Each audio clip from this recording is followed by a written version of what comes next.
समझ के ज्ञान देता हूं। मैं बच्चों की तरफ देखता हूं, कौन से देहधारी बच्चों की तरफ देखता हूं कि आत्मा को सिर्फ देखता हूं? मैं आत्मा को देखता हूं, आत्माओं को ज्ञान देता हूं,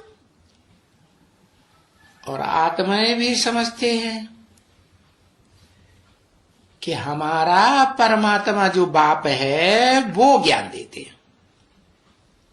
क्या आत्माएं क्या समझती हैं? अरे कि हमारा वो बाप है। कौन सा बाप? परमपिता।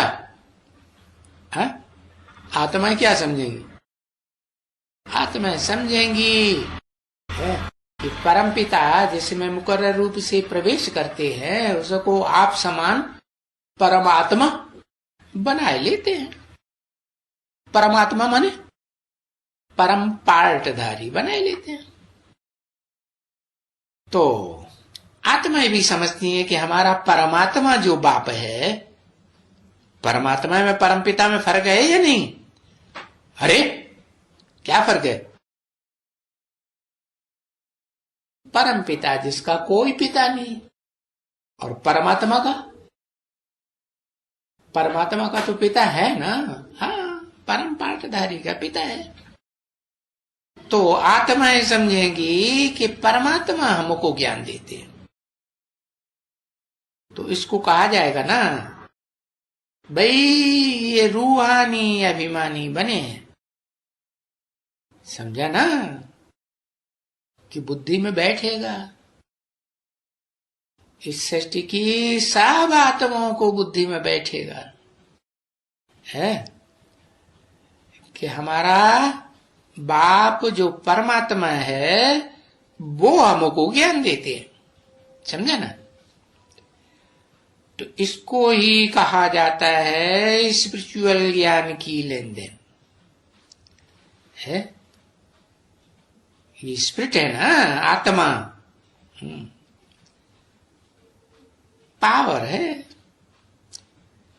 आत्मा की आत्मा के साथ क्योंकि मेला तो हो जाता है ना आत्मा परमात्माओं का। क्या आत्मा और कौन किसके साथ? परमात्मा। मेल हो गया तो मेला होता है।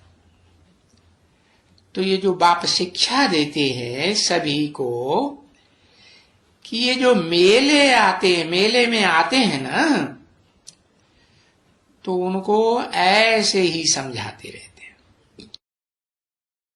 ये यादगार मेले बने हुए हैं ना भक्ति मार्ग में, उनको ऐसे ही समझाते रहते हैं।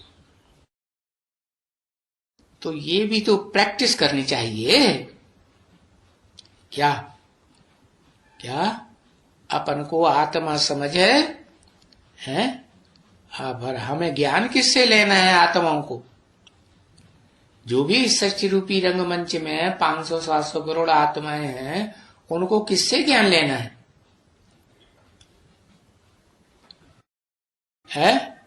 परमात्मा से ज्ञान लेना है। तो परमात्मा भी बिंदु रूप आत्मा की स्टेज में स्थिर होगा तो ज्ञान देगा है। अखूट ज्ञान का भंडार बन करके कि ऐसे ही देगा। तो ये आत्मा समझने की अपने को प्रैक्टिस करनी चाहिए। ओम।